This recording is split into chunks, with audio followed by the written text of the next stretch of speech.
Hello friends, welcome to our channel Pinky blog को। तो आज होची वर्षा होची देखि पारथुए बाहर। तो वर्षा पागरे चिकेन खाइबार जो मजा सेटा तो आउ कोठी नथिबो। तो चिकेन को लेंबू चिकेन भात ता संग को ए सालाडटा। तो सालाडटा मु बनैछि किंतु मो हस्बैंड बनैछन्ती चिकेन आ मो मम्मी बनैछन्ती भात। तो ये बस मम्मी बाढ़ा है बस सी आसुना आउे मो हजबैंड खाली देहरे बसिकी कौन ना चिकेन चोबई जाऊँच। वर्ष जेमती बाड़ौची सेमती से चिकेन चोबौचंती।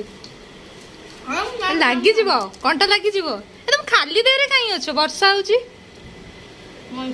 मजा मो इच्छा।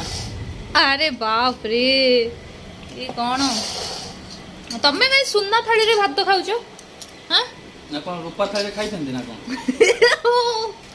आउ ये होचे मोर परी आई मीन चिट्टी बेबी। चिट्टी रो नो ऑब्जेक्शन तार चिकन गिना ए पर्यंत फांका हिनी सेमिति बसी जी। आउ ये होचंती आम घर रो मिली। मिली रो भात धीरे धीरे तार आस्ते आस्ते खाइबार अभ्यास। मिली केमती लागुची चिकेन टा? तो मिली विषय कौन कहबी सी तो एडमिशन ए वर्षा को सी जीव कॉलेज झिपी झिपी वर्षा रे।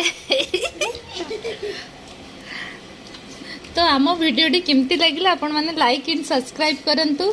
Thank you. वर्षा पागरे आपण माने कमेंट करंतु। वर्षा पागरे आपण माने कोन खाउचंती हमकु भी कमेंट करी जणांतु। एटा आपणक पई।